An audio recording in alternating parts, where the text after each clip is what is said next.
Hello, parents. My name is Miss Cahill, and this presentation is going to review the AP English Literature and Composition course for the 2021 through 2022 school year. Throughout this presentation, we will go over some information about myself, as well as some information about the course and the expectations for this class. And if you have any questions, I will leave you my contact information at the end of the presentation. So here's a little bit of information about me so that you can know more about who's teaching your child this year. So I've been at West Hill High School for 8 years, and hopefully I'll be here for quite a few more. I'm a very proud dog mom, so you'll hear me talk about that all the time during class. I also love all things related to food, all things related to entertainment, and so those will work their way into conversations as well. I'm really enthusiastic about trying to stay organized in my classes. I find that makes it easier for my students to follow what's happening. And so my Google Classroom, my worksheets, everything that I try to do, I try to make sure all of my instructions are clear, all due dates are clear, all grading policies are clear, so that no one is confused when things move forward about what's expected of them. I'm also all about trying to include a positive and inclusive environment in my classroom, and so I ask that my students always help me see through with that goal. It's important for you as parents to know what is going to be covered throughout the year in this course, especially because it's an AP literature course and it's supposed to be in line with the College Board expectations. So this slide here will review some of those expectations, and you can get more details about this course from your child's syllabus, which is available through their Google Classroom page and was provided to them in hard copy at the beginning of the year. You can also email me if there's any questions, and as I said before, my contact information will be at the end of this presentation. So in this course, we are going to focus a lot on close reading and critical analysis of imaginative literature, creative literature. And our goal is to deepen your child's understanding of the different ways that writers use language to provide both meaning and pleasure. So as they read through the different works, they should be considering not only the structure, but also the style, the different themes, and the use of language through figurative language, imagery, and symbolism. They're going to be assessed in a variety of ways throughout this course. We're going to do some multiple choice questions to get them prepared for the exam. Timed writing assignments will also be helping them prepare for the exam. They also will do some multi-step writing assignments in the form of more formal papers, and will have many class discussions to reinforce the things that they're writing and learning about. All students are required to bring the materials that are listed here to class. I don't care whether or not they have a binder or a notebook, as long as they have somewhere to keep their work, a folder. They need to have a laptop or a tablet for day-to-day activities on the computer. They need pens and pencils, highlighters, Post-it notes, the standard stuff. And then, of course, whatever we're reading, they should be bringing those texts to class. Throughout this year, we're going to cover a lot of different texts. We are starting the year with The Handmaid's Tale by Margaret Atwood, but while we're discussing that, we're also exploring other types of dystopian fiction through short stories, and then we'll take a look at some poems as well.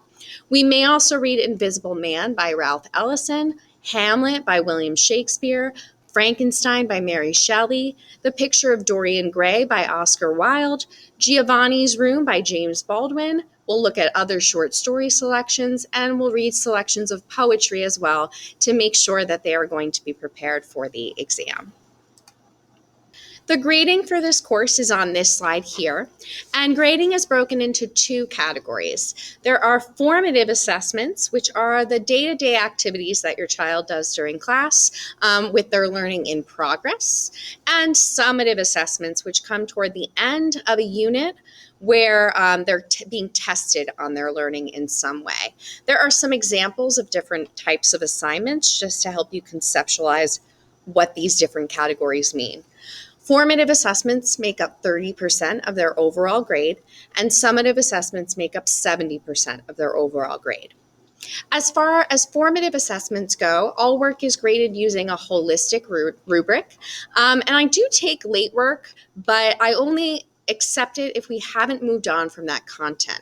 I tell my students I don't like to assign work just to assign work. The work is moving toward a goal. So if we've already reached that goal through a summative assessment and it's no longer valuable for you to make up that assignment for the unit that we're in, I'm going to not accept it anymore because I want you to focus on what we're doing in the present time. For summative assessments, I will usually accept late work for that as well. But since we have a long time to work through those, and because they have plenty of notice on those assignments, I do take late points off for that work. Now, if a student needs an extension on any assignment, they are always welcome to talk to me and advocate for themselves. I just ask that they do that prior to the due date of the assignment. And assignments will be submitted through different mediums. So some assignments will be submitted through Google Classroom. Some assignments may be submitted on paper during class, and other assignments may be submitted to turnitin.com or other online resources that your child will use in this class. As I said in a previous slide, I like to try and stay very clear and organized, so there should never be any confusion about where something should be submitted. And if anything, if your child's confused or if you're confused, you can always reach out to me via email at any time, and I can try and clarify for you. This slide here is going to show you the other rules that your child is expected to follow when they are in our classroom. First, students are required to dock their phones in an assigned caddy slot during class. So if you look behind me, you will see this big caddy here for cell phones, and there are little cards on each slot. Those cards have their names on them, so they put their phone in their assigned caddy slot at the start of class, and then they pick it up at the end of class when they're finished with their work.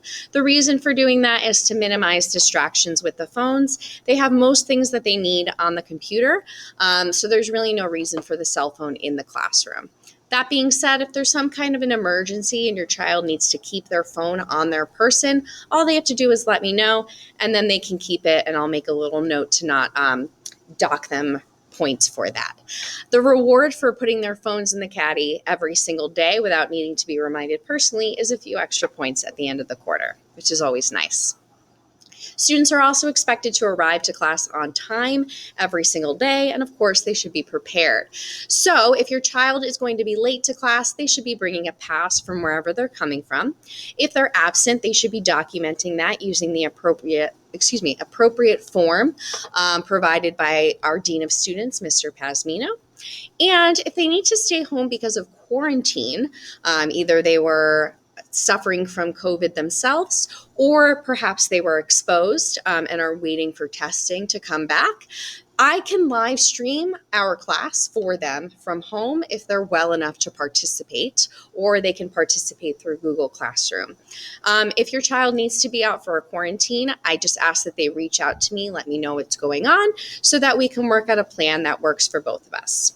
And then, of course, since we are in the middle of the pandemic, your child should be wearing their mask properly every day, not only in this classroom, but also when they walk in the halls as well. Your child will also need to use a bunch of online resources throughout the year.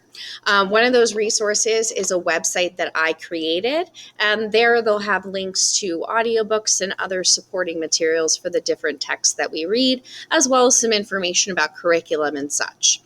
They'll use Google Classroom as well every single day, and most of the time I will post formative assessments on that website. In the AP course, students are going to be using AP Classroom to do some practice activities to make sure they are prepared for their exam in May.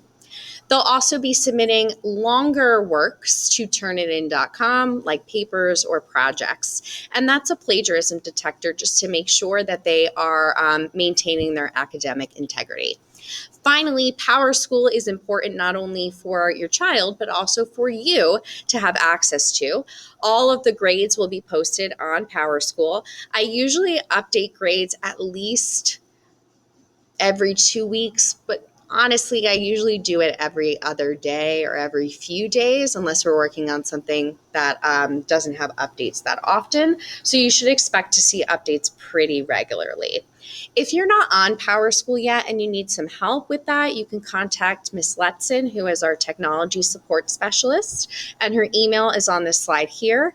You do need an active PowerSchool account, not only to keep track of what's going on with your child, but also to allow your child to use the internet and the school laptops provided to them. All right, so that pretty much covers all of the basics of this course. But if you have additional questions, you can contact me via email here at skhill@stanfordct.gov. This email, skhill@stanfordpublicschools.org, is really just an internal email address for your child to contact me. And then if you want to schedule a meeting to talk more in depth, send me an email here at the stanfordct.gov address, and we'll set up a meeting either electronically or in person. That concludes this presentation. Thank you so much for watching, and I hope you enjoy the rest of your open school night. Bye-bye.